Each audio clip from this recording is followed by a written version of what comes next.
मी सरिता कौशिक. तुमच्या हक्काच्या झिरो आवरमध्ये आपल्या सगळ्यांचं स्वागत. या झिरो आवरमध्ये पुढचा 1 तास आपण करणार आहोत महाराष्ट्र हिताची चर्चा. आज महाराष्ट्राच्या राजकारणात आला आहे परत एक नवा ट्विस्ट. कहाणी आहे राष्ट्रवादी काँग्रेसमधल्या अंतर्गत संघर्षाची. 2 जुलै 2023ला अजित पवारांनी आपली वेगळी वाट धरली. काही सहकाऱ्यांसोबत मंत्रिपदाची शपथ घेतली आणि शिंदे फडणवीसांच्या सरकारमध्ये सहभागी झाले. खरं तर त्यानंतर शरद पवार विरुद्ध अजित पवार असा संघर्ष होईल असं वाटलं होतं. मात्र तसं होताना दिसत नव्हतं, कारण दोन्ही नेत्यांनी एखादं उदाहरण सोडलं तर गेल्या 2 महिन्यात एकदाही एकमेकांवर जोरदार टीका केली नाही. उलट दोन्ही नेत्यांमध्ये संवाद सुरूच होता. त्यामुळे कार्यकर्त्यांमध्ये संभ्रम होता. शिवाय मवियामध्येही कुजबूज सुरू झाली होती. बहुतेक हा संभ्रम आता संपण्याची शक्यता आहे. त्याचे कारण आहे शरद पवारांनी दिलेला एक इशारा आणि त्यावर अजित पवारांनी घेतलेले 3 निर्णय. ते निर्णय काय आहे ते मी सांगते. खरं तर अजित पवार सत्तेत सामील झाल्यापासून शरद पवार हेच आमचं दैवत आहेत असंच म्हणत आहेत. शिवाय त्यांच्या सभांमधल्या पोस्टर्सवरही शरद पवारांचाच फोटो केंद्रस्थानी दिसायचा. म्हणूनच की काय शरद पवारांनी शिवसेना प्रमुख बाळासाहेबांप्रमाणेच एक इशारा दिला. जेव्हा राज ठाकरेंनी शिवसेना सोडली तेव्हा बाळासाहेब ठाकरेंनी त्यांना आपला फोटो न वापरण्याचा आदेश दिला आणि राज ठाकरेंनीही तो पाळला. अगदी तसाच इशारा शरद पवारांनी दिला. त्याला कायद्याची जोडही दिली आणि तोच संघर्ष चिघळण्याआधी अजित पवार गटानं घेतला आहे आपला पहिला निर्णय. खबरदारी म्हणून शरद पवारांचा फोटो न वापरण्याच्या सूचना आता अजित पवारांनीच कार्यकर्त्यांना दिल्या आहेत. पवारांनी आपल्या सभा सुरू केल्या अजितदादा समर्थकांच्या बालेकिल्ल्यात. तर दादांनीही घेतला महत्वाचा दुसरा निर्णय. त्यासाठी खुद्द अजित पवार मैदानात उतरलेत. त्यांनी प्रदेशाध्यक्ष जयंत पाटलांच्या सांगलीत पक्ष बांधणीचं काम आपल्या खांद्यावर घेतलंय. दादा सरकारमध्ये सामील झाले आणि बारामती फुटू नये म्हणून की काय ना शरद पवार न सुप्रिया सुळे आणि न अजित दादा कोणीही पहिला 1 महिना बारामतीला गेले नाही. मग शरद पवार यांनी बारामतीत पाऊल ठेवले. नंतर काही दिवस आधी सुप्रिया सुळेही गेल्या आणि हे बघता तब्बल 2 महिन्यांनी अजित पवारांनी घेतला हा तिसरा निर्णय. त्यानुसार शनिवारी अजितदादा नुसते बारामतीत जाणारच नाहीत, तर त्यांचे जय्यत स्वागत होणार, सत्कार होणार आणि रॅलीही होणार. त्यामुळे आता उपस्थित होतोय तोच प्रश्न जो आम्ही तुम्हाला विचारलाय. प्रश्न बघायला जाऊया आपल्या पोल सेंटरला. आजचा आपला प्रश्न होता, शपथविधीनंतर अजित पवार पहिल्यांदाच बारामतीत जाणार, होणार जाहीर सत्कार. बारामती कोणाची, शरद पवारांची की अजित पवारांची? तुम्हाला सांगायचं होतं.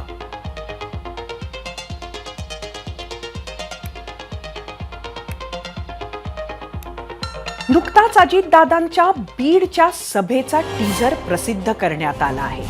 यात देखील शरद पवार यांच्या फोटोच्या व्हिडिओमध्ये वापर करण्यात आलेला नाहीये. पण खरं लक्ष आहे ते बारामतीवर, जिथे सत्तेत सामील झाल्यावर दादा या शनिवारी परतणार आहेत. त्यासाठी बारामतीमध्येही जोरदार तयारी सुरू झाली आहे. त्यासाठी बारामतीत कशी तयारी सुरू आहे पाहूयात.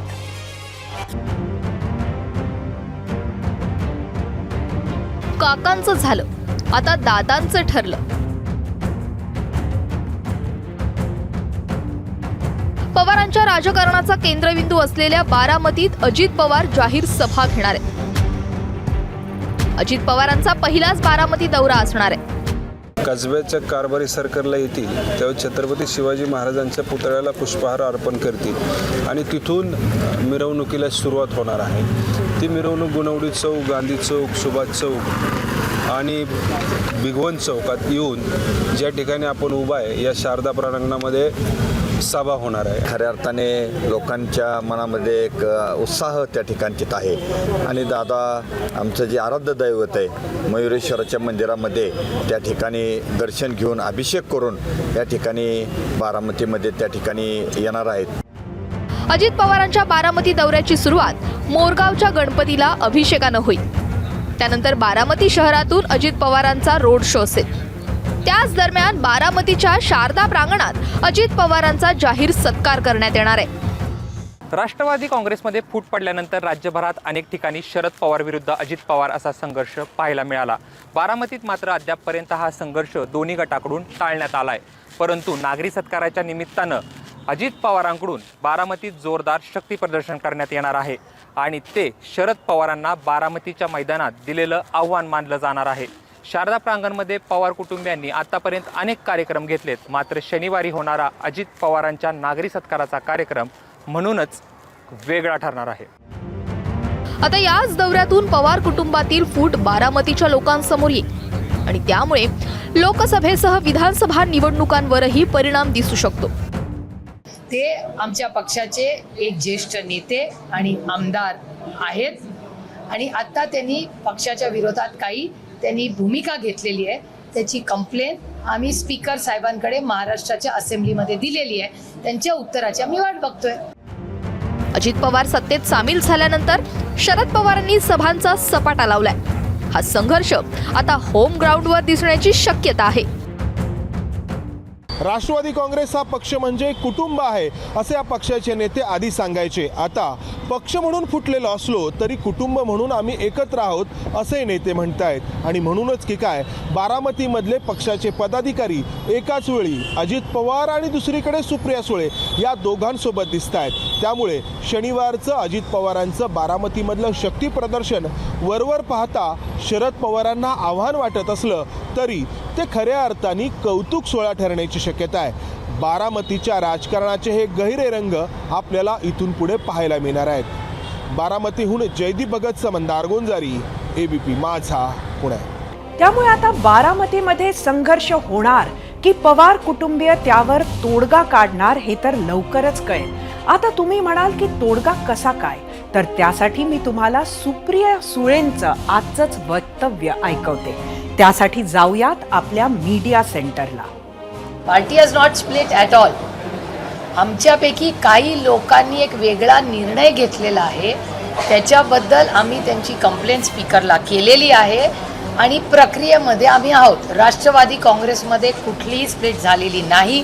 राष्ट्रवादी काँग्रेसचे देशाचे अध्यक्ष आदरणीय पवारसाहेब आहेत आणि महाराष्ट्राचे अध्यक्ष माननीय जयंत पाटील आहेत आणि त्या दोघांच्या नेतृत्वाखाली आम्ही सगळे काम करतो. There is no split in the NCP. Please put this on record. ते आमच्या पक्षाचे एक ज्येष्ठ नेते आणि आमदार आहेत आणि आता त्यांनी पक्षाच्या विरोधात त्यांनी भूमिका घेतलेली आहे. त्याची कंप्लेंट आम्ही स्पीकर साहेबांकडे महाराष्ट्राच्या असेंब्लीमध्ये दिलेली आहे. त्यांच्या उत्तराची आम्ही वाट बघतोय. सुप्रिया सुळेंनी असं म्हटलं असलं तरी अजित पवार गट आक्रमक झाल्याचं दिसतंय. शरद पवारांकडे जे काही समर्थक आमदार उरले आहेत त्यात थेट जयंत पाटलांना निशाण्यावर घेत अजित पवार गटानं जोरदार मोर्चे बांधणी सुरू केली आहे. म्हणूनच की काय अजित पवारांनी सांगली महापालिका क्षेत्र आणि ग्रामीण भागातील पदाधिकाऱ्यांची मुंबईत बैठक घेतली आहे. विशेष म्हणजे या बैठकीला जयंत पाटील यांचे काही समर्थकही होते. त्यामुळे शरद पवार गटाला आणखी एक मोठा धक्का बसतो की काय अशी चर्चा सुरू झाली आहे. तर तिकडे कोल्हापुरात शरद पवारांच्या सभेची तयारी सुरू झाली आहे. अजित पवार आमचे नेते म्हणत सुप्रिया सुळेंनी पक्षात फूट नाही असं जाहीर केलं. पण त्याच वेळी शरद पवार मात्र मोदी विरोधकांच्या इंडियाच्या बैठकीचं नियोजन करतायत. तर तिकडे अजित पवार बारामती दौऱ्याची तयारी करतायत. त्यामुळे जनता नक्की काय विचार करते हे जाणून घेणं इंटरेस्टिंग ठरेल. त्यासाठी जाऊया आपल्या मीडिया सेंटरला. आजचा आपला प्रश्न होता की शपथविधीनंतर अजित पवार पहिल्यांदाच बारामतीत जाणार. होणार जाहीर सत्कार, बारामती कोणाची? उज्ज्वल कुमार म्हस्के यांनी ट्विटरवर म्हटलंय, शरद पवार असो की अजित पवार, शेवटी बारामती ही कोणत्या तरी पवारांचीच असणार. बाबा सोनारडे यांची युट्यूबवरून प्रतिक्रिया आहे, बारामती सामान्य जनतेची नाही, दुसऱ्या कोणाची? गोकुळ वायाळ यांनी म्हटलंय, बारामती सगळ्या बारामतीकरांची. पहिल्या प्रतिक्रियेचीच हीच भावना होती. आदित्य शिंदे यांनी युट्यूबवर म्हटलंय, शरद पवार साहेबांची जागा कोणी घेऊ शकणार नाही. युट्यूबवरूनच दिलीप देशमुख, बारामती कोणाची हे त्या दोघांनाच ठरवू द्या. रमाकांत यांनी युट्यूबवरून म्हटलंय, बारामती हे आम्हा सर्व बारामतीकरांचीच आहे, मात्र बारामतीला खरी ओळख मिळाली ती शरद पवार साहेबांच्याच मुळे, हेही विसरता कामा नये.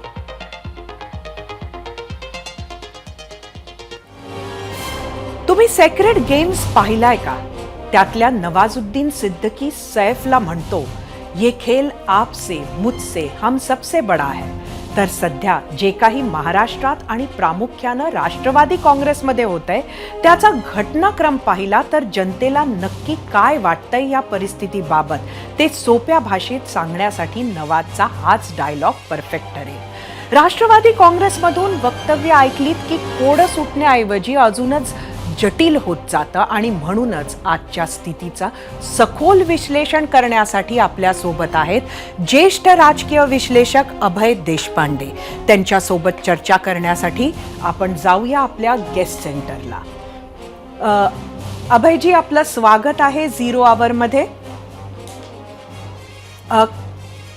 खरं तर एकंदरीत जी परिस्थिती आपण बघतोय त्यात शेवटी अजित पवार आता बारामतीला पोहोचतात आहेत आणि जय्यत अशी तयारी त्यांची सुरू आहे, रॅली करून ते जात आहेत. कसं तुम्ही ह्याचं विश्लेषण कराल? मला वाटतं की राष्ट्रवादीमध्ये खूप पडल्यानंतर सुरुवातीची आतषबाजी होती ती झाली, पण त्यानंतर निश्चितपणे एक समन्वयाचे प्रयत्न सुरू होते आणि एक बहुसंख्य लोकांचा निर्णय पवार साहेबांनीही तो स्वीकारावा या दृष्टीने अजित पवार गटाचे किंवा त्यांच्या बरोबर असणाऱ्या ज्येष्ठ नेत्यांचे प्रयत्न सुरू होते. पण शरद पवार यांनी आपला आयडिओलॉजिकल स्टँडच्या बाबत कुठलीही तडजोड करायला नकार दिल्यानंतर आणि मला वाटतं की परवा जो पुण्यातल्या एका बैठकीत एक शेवटचा प्रयत्न झाला त्याच्यातही कुठला तोडगा न निघाल्यानंतर मला वाटतं की आता निश्चितपणे कुठल्या तरी निर्णायक भूमिकेपर्यंत या दोन्ही बाजूच्या लोकांना यावं लागणार. म्हणजे एकीकडे मगाशी ज्याचा उल्लेख केला तुम्ही ते महाविकास आघाडीतल्या लोकांनाही शंका वाटायला लागली की तुम्ही नातेसंबंध सांभाळता आणि कार्यकर्त्यांनी एक प्रकारची डोकी फोडायची का? अशा पद्धतीने जर राजकारण होणार असेल तर हे चालणार नाही असं स्पष्टपणे भूमिका घेतल्यानंतर मला वाटतं की आता हे निर्णायक टप्प्यावर आलेली आहे. आत्ताच्या परिस्थितीमध्ये समन्वयासाठी आता दोनच मार्ग होते. शरद पवार आयडिओलॉजिकली कुठलीही तडजोड करायला तयार नाहीत. अजित पवार सत्तेत आलेले आहेत, ते काही परत जाण्यासाठी आलेले नाहीत. त्यामुळे आता दुसरा एकच मुख्य प्रश्न तो म्हणजे पक्षावर आपलं वर्चस्व प्रस्थापित करणे. म्हणजे बारामती कोणाची हा प्रश्न आहेच आहे, परंतु मुख्य प्रश्न उद्भवणार आहे तो राष्ट्रवादी कोणाची. कारण सगळी लढाई तिथे सुरू होईल आणि मला वाटतं की राज्यभरामधली पक्षाची बांधणी आणि जो पक्षामध्ये अजूनही लोकांच्या संभ्रम आहे की सगळं ठरवून चाललंय का किंवा हे परत लोक एकत्र येतील का, त्या संदर्भात एक निश्चितपणे भूमिका घेऊन आपल्या बाजूच्या लोकांची बांधणी करण्याच्या दृष्टीने मला वाटतं आता दोन्ही बाजूच्या नेत्यांनी निर्णायक पावलं टाकलेली आहेत आणि त्याची सुरुवात बारामतीपासून होते. करिता तुम्हाला आठवत असेल की ज्यावेळेस अजित पवारांनी त्या औट घटकेच्या सरकारमध्ये पहाटेचा शपथविधी झाला होता, तो शपथविधी झाल्यानंतर बारामतीत एक पोस्टर लागलं होतं मोठं बॅनर की आम्ही मोठ्या साहेबांबरोबर म्हणून. ते पोस्टर लागल्या बाजूला अजितदादा समर्थकांनी दुसरं पोस्टर लावायला सुरुवात केली आणि तो संघर्ष बाहेर येऊ नये म्हणून मूळ पहिलं जे पोस्टर लावलेलं होतं तेच काढण्यात आलं आणि संघर्ष टाळण्यात आला. त्याच पद्धतीने यावेळेस सुद्धा 1.5 महिना जवळपास दोन्ही बाजूची नेते मंडळी बारामतीत जायचं टाळत होते, परंतु आता ही लढाई वर्चस्वाची आलेली आहे आणि त्यानुसार सुरू झालंय आणि परवा सुनील तटकरेंनी एक अतिशय चांगला शब्द वापरला, ते म्हणजे नवे पर्व अजित पर्व. म्हणजे आता पुढचं राष्ट्रवादीचं नेतृत्व हे अजित पवार असणार आहे आणि तीच मला वाटतं भूमिका घेऊन पूर्ण महाराष्ट्रामध्ये पुढच्या काळामध्ये सगळं कॅम्पेन होईल असं साधारणतः आजचं दिसतंय. आणि त्याच परीक्षेतात मला वाटतं परिपेक्षातून बारामतीच्या या शक्ती प्रदर्शनाकडे किंवा आता बीडमध्ये, येवल्यामध्ये, कोल्हापूरमध्ये जे आता महाराष्ट्रभर होणार आहे त्याच्याकडे बघावं लागेल. खरं तर अभय, एकंदरीत तुम्ही जसं म्हटलं तसं राष्ट्रवादी कोणाची हा टप्पा आता कुठंतरी सुरू झालाय. त्यामुळे नक्की आता आमने सामने ही भूमिका आता हे घेणार. येणारा काळ जो आहे तो तुम्हाला कसा दिसतोय? कारण शिवसेनेमधली फूट जर आपण बघितली तर अगदी सुरुवातीपासूनच गद्दार खोके सुरू होऊन गेलं होतं. मात्र राष्ट्रवादीला त्या दिशेनं जाताना तुम्हाला दिसतंय का राष्ट्रवादी? संघर्ष तर अटळ आहे. कारण असं आहे की शिवसेना आता पुढच्या काळामध्ये महाविकास आघाडीमधून ज्या जागा लढवणार आहे किंवा ज्या जागांसाठी ते आग्रही आहे आणि तिथे उमेदवारांची शोधाशोध सध्याच्या बंडखोर आमदारांविरुद्ध सुरू आहे, ते पाहता बहुतांश मतदारसंघामध्ये बंडखोरांच्या शिवसेना विरुद्ध शिवसेना असा संघर्ष होणार आहे. तीच बाब राष्ट्रवादीच्या बाबतीतही होणार आहे. कारण राष्ट्रवादीचे जे सगळे आमदार आज अजितदादांबरोबर आहेत, तो राष्ट्रवादीचा प्राबल्य असणारा भाग आहे जिथे शरद पवारांचंही अजूनही वर्चस्व निश्चितपणे आहे. हेच भाजपाला हवं होतं का? काय म्हणतात? हेच भाजपाला हवं होतं का? ज्यामुळे भाजपाला सगळ्यात महत्वाची गोष्ट होती, त्यांना ते महाविकास आघाडीचं जे समीकरण जुळलं होतं महाराष्ट्रातलं, जे पोटेंट कॉम्बिनेशन त्यांना खूप लोकसभेच्या दृष्टीने अडचणीचं वाटत होतं. कारण असं आहे की जी मतांची टक्केवारी म्हणजे प्रत्येक वेळेस 3 मताची टक्केवारी रिफ्लेक्ट होते असं नाही, तरी पण या 3 पक्षांचं एकत्र येणं म्हणजे महाविकास म्हणजे भाजपाचं जे एनडीएचं महाराष्ट्रातलं 42चं संख्याबळ आहे त्याच्यात फार मोठा डेंट आला असता. ते त्यांना कुठेतरी बिघडवायचं होतं आणि त्या दृष्टिकोनातून त्यांनी मला वाटतं आणि त्यात ते यशस्वी झाले असं आपल्याला म्हणता येईल. अभय, अगदी शेवटचा प्रश्न मी विचारते की लोकसभेबद्दल आपण बोललात, बारामतीमध्ये सुप्रिया सुळे यांची लोकसभा अजित पवारांच्या समर्थनाशिवाय निघू शकेल का? किंवा एकंदरीतच अजित पवार ज्या पद्धतीनं जिंकतात ते लक्षात घेता काय लोकसभेवर काय परिणाम होऊ शकतो? बारामतीपुरतं बाहेरचा संघर्ष आढळला, पण बारामतीचा एक संघर्ष जरा कंट्रोल्ड कॉन्फ्लिक्ट बनवूया आपण त्या प्रकारचा असू शकतो. कारण असं आहे की मध्यंतरी रोहित पवार यांचे एक स्टेटमेंट आपण बघितलं असेल की बारामतीला अजित पवारांविरुद्ध आम्ही लढणार नाही कोणी, आणि कोणी लढलं तरी तेच निवडून येतील असं ते म्हणाले. आपल्याला ते आठवत असेल की पुढच्या काळामध्ये सुद्धा बारामतीमध्ये साधारणतः लोकसभेच्या वेळेस प्रत्येक वेळेस जी लढाई होती ती शत्रुतापूर्वक होते अशी नाही, अनेकदा मैत्रीपूर्ण लढाया सुद्धा होता. आणि मला वाटतं की लोकसभेला साधारणतः सुप्रिया ताई आणि विधानसभेला अजित पवार असं समीकरण तिथले कार्यकर्ते म्हणा तिथले नक्कीच अत्यंत महत्वाचा हा मुद्दा तुम्ही मांडलात. आमच्या बरोबर आज इथं जॉईन झालात, आपली मतं शेअर केलीत त्याबद्दल खूप खूप धन्यवाद. राष्ट्रवादीतला हा गुंता निवडणुका लागल्यानंतर तर आणखी वाढतच जाणार हेही तितकंच खरंय. मात्र अभय देशपांडे म्हणाले त्या पद्धतीनं खास बारामतीची लढत मात्र होऊ शकते. त्यामुळे आगामी निवडणुकांमध्ये मतदारांचं कन्फ्युजन दोन्ही पवार कसं दूर करणार हेही पाहावं लागेल. आता वेळ झालीये पोल सेंटरला जाण्याची. तिथं आपण पाहणार आहोत कौल महाराष्ट्राचा. आजचा आपला प्रश्न होता, शपथविधीनंतर अजित पवार पहिल्यांदाच बारामतीत जाणार, होणार जाहीर सत्कार, बारामती कोणाची? शरद पवारांची म्हणणारे 72% तर 28% म्हणत आहेत अजित पवारांची. हा ट्विटरवरचा पोल आहे. यूट्यूबवर एकूण 37,000 मतं आहेत. 83% लोकांनी म्हटलंय शरद पवार, फक्त 17% लोकांचं म्हणणं आहे अजित पवार. एका जाहीर सभेत केंद्रीय मंत्री नितीन गडकरी म्हणाले होते की नगरसेवकांना आमदार व्हायचंय, आमदारांना मंत्री व्हायचंय, मंत्र्यांना मुख्यमंत्री व्हायचंय, म्हणजेच प्रत्येक नेत्याला प्रमोशन हवंय. गडकरींनी केलेलं वक्तव्य आणि पार्श्वभूमी जरा वेगळी होती. मात्र कोणत्याही नेत्याला राजकीय महत्वाकांक्षा असतातच. हेच महाराष्ट्रानं वेळोवेळी पाहिलंय. अजित पवारांनी मुख्यमंत्री पदाची महत्वाकांक्षा त्यांच्या पहिल्याच सभेत बोलून दाखवली होती. त्यावर सुप्रिया सुळेंनी 0 आवरमध्येच भाष्यही केलं होतं. त्यातच आता अजित पवारांचा बारामती दौरा, शरद पवारांचा कोल्हापूर दौरा, रोहित पवारांचे अजित पवार गटावरचे आरोप आणि सुप्रिया सुळेचं दादा नेते म्हणत केलेलं वक्तव्य, सगळं पाहिलं तर बारामतीत याचे उत्तर मिळेल का हे शनिवारीच कळेल.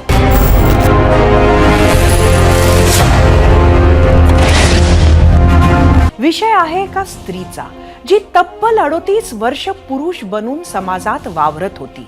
ही कहाणी आहे वाशिम मधल्या सागर उर्फ संगरा चुंबळकर यांची. आपण असं नेहमी म्हणतो की स्त्रीला निसर्गानं भरभरून दिलंय, नवनिर्मितीची क्षमता दिलीये. जन्म, पालन पोषण, प्रेम, माया, ममता, जिव्हाळा, सर्जनशीलता, संयम, संरक्षण अशा अनेक गोष्टी देण्याची क्षमता स्त्रियांकडे असते. गेल्या काही दशकांमध्ये स्त्रिया अनेक क्षेत्रात सर्वोच्च पदावर पोहोचल्या आहेत. असं असताना संगरा चुंबळकर यांना आपली खरी ओळख लपवावी असं का वाटलं? आपल्या समाजामध्ये स्त्री म्हणून काम करणं खूप कठीण काम आहे असं त्यांना का वाटलं? इतकी वर्ष पुरुष म्हणून वावरताना त्यांचे अनुभव कसे होते? आपण पुरुष नाही तर स्त्री आहोत हे जगाला सांगावं असं त्यांना इतक्या वर्षानंतर का वाटलं?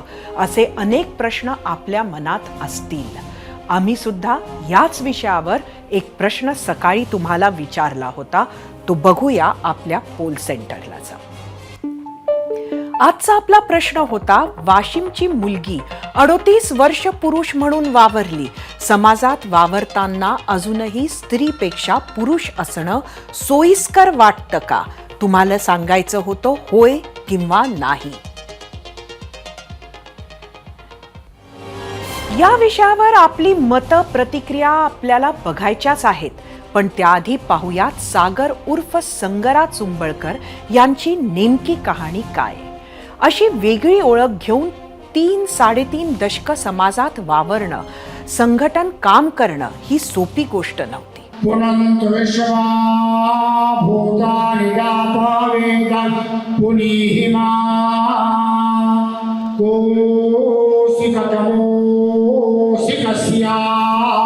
वाशिमच्या सागर चुंबळकरचा हा प्रायश्चित्त यज्ञ.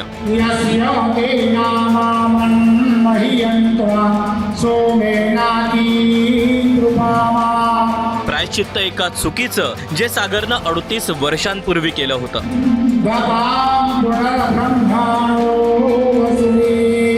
कारण सागर हा सागर नव्हता, तर ती होती संगरा.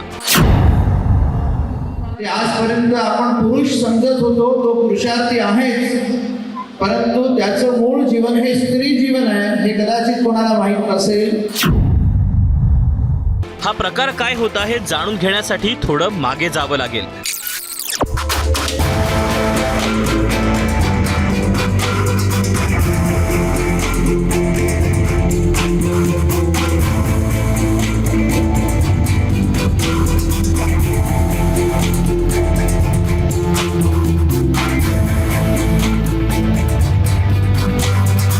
सागर चुंबळकर राष्ट्रीय स्वयंसेवक संघाचा पूर्णवेळ स्वयंसेवक, बजरंग दल आणि विश्व हिंदू परिषदेच्या अनेक कार्यक्रमांचा खंदा आयोजक.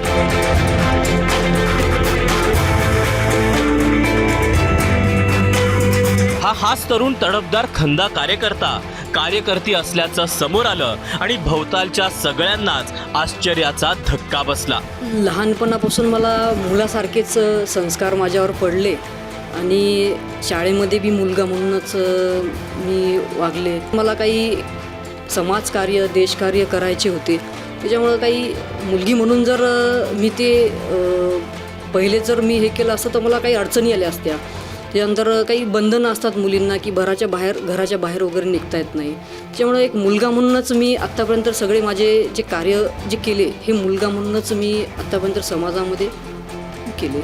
म्हणजे केवळ मुलींना असणारी बंधनं टाळण्यासाठी सागरनं हा निर्णय घेतला. आपण जन्मानं स्त्री आहोत हे सागरनं समाजापासून महत् प्रयासानं लपवलं होतं. सागर मोठा होत होता. पण काळाप्रमाणे शरीरही बदलत होतं. आम्ही हे गोष्ट म्हणजे ते जो होतो तो म्हणत होता की मी जर मुलगी म्हणून मला देश कार्य करता येणार नाही, तर त्याच्यासाठी मला मुलगा बनूनच हे कार्य मी करू शकल. तर तुमचा बी सगळ्यांचा पाठिंबा असल्याशिवाय मी हे करू शकणार नाही आहे. म्हणजे तुम्ही पाठिंबा दिला मुलगी न बनता मुलगा म्हणून राहण्यासाठी, म्हणून हे सगळं झालं. घरच्यांनीही सागरला मूळ रूपात परतण्याचे सल्ले दिले, पण सागर आपल्या राष्ट्रकार्यात मग्न होता. पण काही दिवसांपूर्वी सागरचं मनपरिवर्तन झालंच. शास्त्रामध्ये तुला एक पर्याय आहे. तू जे कार्य केले त्याच्याबद्दल त्यांना पण सगळी झाली होती, माहिती मिळाली होती. त्यांना सांगितलं की शास्त्रामध्ये त्याला पर्याय आहे आणि आता तू मोकळ्या मनानं तुझं आयुष्य जगायचं आणि इथून पुढं तुझं जे मूळ रूप आहे त्या मूळ रूपातच तुला कार्य करायचे आणि मोकळ्या मनानं तुझं आयुष्य जगायचं. त्याच्यासाठी आपण एक प्रायश्चित्तचा याग वगैरे करून तुझं नवीन नामकरणसुद्धा आपण करू. काय नाव झालं? माझं नाव सागर पुरीचं होतं. आता माझं नाव जितेंद्रनाथ महाराजांना नामकरण करून संगरा म्हणून माझं नाव ठेवलं. सागरच्या भोवतालाचं जगत सागरची सत्यता ऐकून स्तब्ध होतं. पण त्यानंतरही त्यांनी सागरला आपल्या निर्णयासाठी पाठिंबा दिला. मोठे जे आजोबा आजी होते त्यांना ही गोष्ट माहिती होती, पण मला ही गोष्टीची मला काहीच कल्पना बी नव्हती आणि मला काही वाटलं बी नाही या गोष्टीचं. कधी आत्तापर्यंत माझा मोठा भाऊ आहे सागर, तर तो 2 वर्षांमध्ये मोठा आहे माझ्यापासून. तर आत्तापर्यंत मला ही कल्पनाच नव्हती. मला जेव्हा आईनं या 2 महिने आधी मला जेव्हा आईनं सांगितलं तेव्हा मला हे माहीत पडलं. तेव्हा मलाही थोडं आश्चर्य वाटलं, जरा गोष्टीचं खूप मला हे वाटलं. मागच्या 38 वर्ष झाले आम्ही तिला मुलगा म्हणून समजतोय, तर ती ॲक्च्युली तिचं मूळ रूप जे आहे ते मूळ रूप मुलीचं आहे. आणि ज्यावेळेस मला हे कळलं त्यावेळेस मी सद्भावनेनं तिच्याशी जुळला गेलो आणि तिचे जे कार्य आहे त्या कार्याबद्दल मला संपूर्ण माहिती होती. रीतसर कार्यक्रमाचं आयोजन केलं, त्याला प्रायश्चित्त यज्ञ असं नाव दिलं आणि सागरचं नामकरण केलं संगरा. सागरचं नाव हे आजपासून सागरा ऐवजी संगरा असं असेल. संगरा म्हणजे युद्ध, संगर म्हणजे युद्ध आणि त्या युद्धाची शक्ती म्हणजे आमची संगरा. संगराला सागर व्हावं असं का वाटलं? स्त्री जातीला समाजात वावरणं कठीण जातं असं संगराला का वाटलं? पुरुष होऊन जगणं हे जास्त सोयीस्कर असतं असं तिचं मत का झालं? आणि एका स्त्रीला 38 वर्ष पुरुषाचं आयुष्य जगण्यासाठी प्रवृत्त का व्हावं लागलं? या सगळ्या प्रश्नांची उत्तरं समाज म्हणून आपण करण्याची गरज आहे. मनोज जयस्वाल, ABP माझा, वाशिम.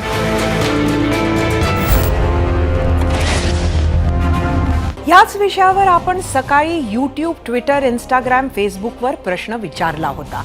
त्याला तुम्ही दिलेल्या प्रतिक्रियांपैकी काही निवडक प्रतिक्रिया पाहूयात. जाऊया आपल्या मीडिया सेंटरला. आजचा आपला प्रश्न होता, वाशिमची मुलगी 38 वर्ष पुरुष म्हणून सामाजिक क्षेत्रात वावरली. समाजात वावरताना अजूनही स्त्रीपेक्षा पुरुष असणं सोयीस्कर वाटतं का? श्वेता शिंदे पाटील यांची इंस्टाग्रामवरून प्रतिक्रिया, नाही, आत्ता महिला लढू शकतात. आधीचा काळ वेगळा होता, आत्ताचा नाही. विनायक डायरे यांची इंस्टाग्रामवरून प्रतिक्रिया, स्त्रियांना स्वतंत्र व्यक्ती म्हणून सामाजिक, आर्थिक, राजकीय क्षेत्रात समान संधी दिली पाहिजे.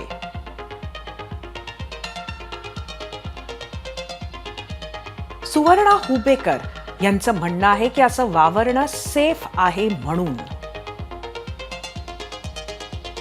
इंस्टाग्रामवरूनच उज्ज्वल कुमार म्हस्के यांचं म्हणणं आहे, स्त्रियांवर जास्त बंधने तर पुरुषांना सर्वत्र स्वैरसंचार, यामुळे स्त्रियांचा मानसिक कोंडमारा होतो.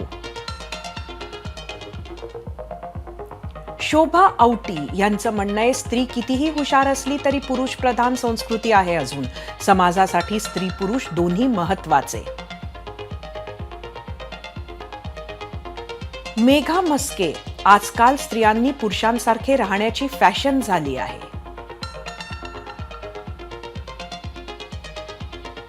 मंगेश जाधव, महिला कोणत्या क्षेत्रात कमी नाही हे या बाईनं दाखवून दिलं. या होत्या काही निवडक प्रतिक्रिया. आता आपण जाणार आहोत गेस्ट सेंटरमध्ये, जिथे आपली वाट बघत आहे स्वतः संगरा चुंबळकर. संगरा, आपलं स्वागत आहे एबीपी माझाच्या 0 आवरमध्ये. खरं तर आपण इतकी वर्ष समाजामध्ये वावरला आहेत आणि आपण इतकं सामाजिक काम केलेलं आहे. आजही आता तुम्हाला वाटतं का की स्त्रियांना समाजकार्यात अडचण आहे?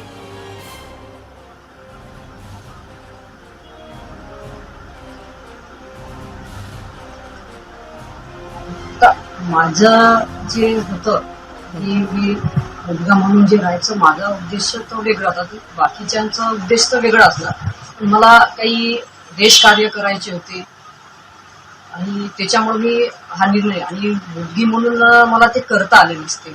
आणि काय, मला बऱ्याच वेळा वाटलं होतं की आपण मुलगी याचं थोडंसं मुलीसारखं, आपण एक जसं वय वाढत गेलं लोक मला ऍक्सेप्ट करतील नाही करतील मनामध्ये ती पण एक खंत होती की मला मुलगी म्हणून जर राहिलं तर मला लोक काय म्हणतील. आता एकदम आतापर्यंत तो मुलगा म्हणून आपण पाहिलं, आता मुलगी म्हणून. त्याच्यामुळं मी माझा निर्णय हे मुलगा म्हणून हे करूनच मी आतापर्यंत माझं जीवन जगलं आणि सगळे आतापर्यंत मी जे कार्य समाजापुढे मी केले. संगरा, तुम्हाला असं वाटत नाही का की मुलींना देशकार्य करण्यापासून कोणी थांबवू शकत नाही? आज हे कठीण वाटतं का तुम्हाला? म्हणजे तुम्ही मोठ्या प्रमाणात रोज समाजकार्यात होतात हे आम्ही जाणतो, पण हे फक्त पुरुषालाच साध्य होतं हे कितपत योग्य असा हा विचार आपल्याला वाटतो? स्त्रियांना हे साध्य होणार नाही का आज, असं तुम्हाला वाटत नाही का?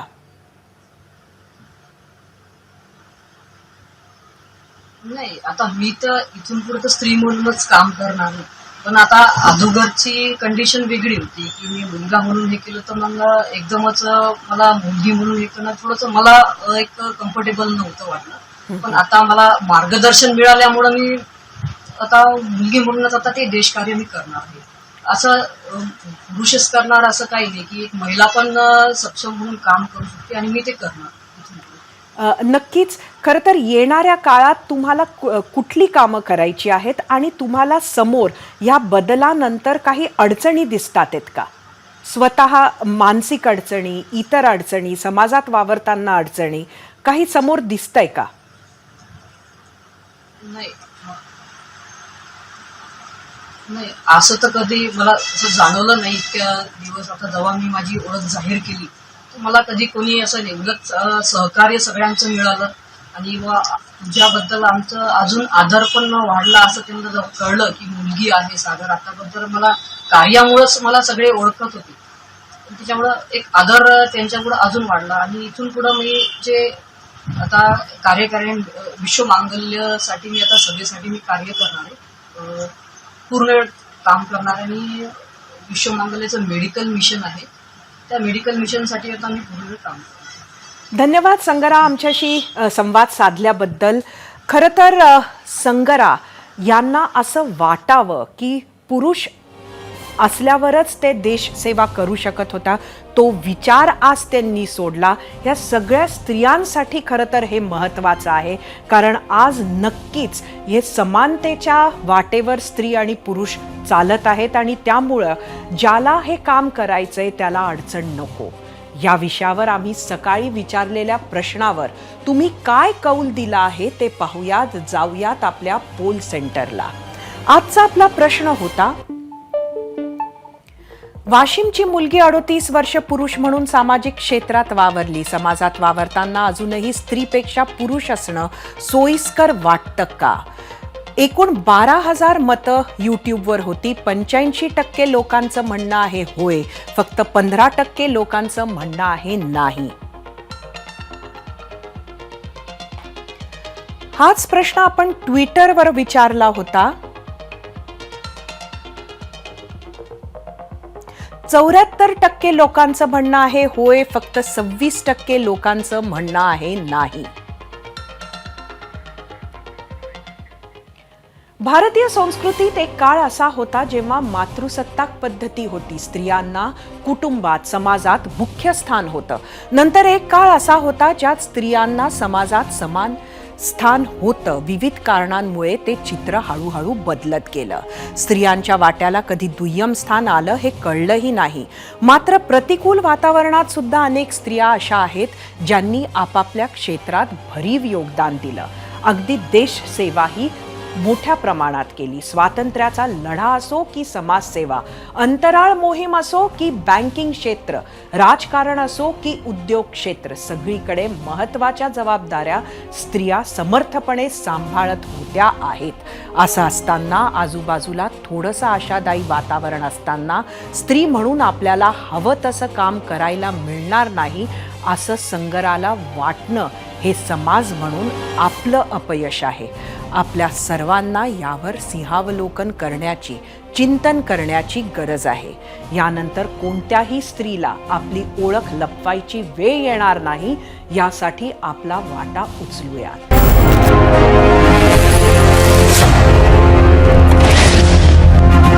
बातमी बुद्धिबळ विश्वचषक स्पर्धेची. नॉर्वेच्या मॅग्नस कार्लसननं विश्वचषकावर आपलं नाव कोरलं. भारताचा 19 वर्षाचा प्रज्ञानंद उपविजेता ठरला.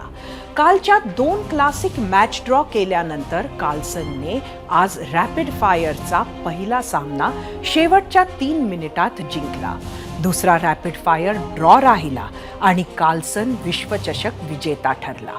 स्पर्धेत प्रज्ञानंदने सर्वांची मनं जिंकली. फायनलमध्ये पोहोचण्यासाठी त्याने जागतिक क्रमवारीत दुसरा असलेल्या हिकारू नाकामुराला तसंच वर्ल्ड नंबर 3 फॅबियानो कॅराउना याला सुद्धा हरवलं. प्रज्ञानंद समोर बुद्धिबळ जगतात उज्ज्वल भविष्य आहे. त्याला खूप साऱ्या शुभेच्छा. 0 ओव्हरमध्ये थांबायच्या आधी तुम्ही पहा चंद्रावरून आलेला थेट व्हिडिओ. चांद्रायणानं पाठवलेला पहिला व्हिडिओ बघूया. पाहत रहा एबीपी माझा. एबीपी माझा, उघडा डोळे बघा नीट.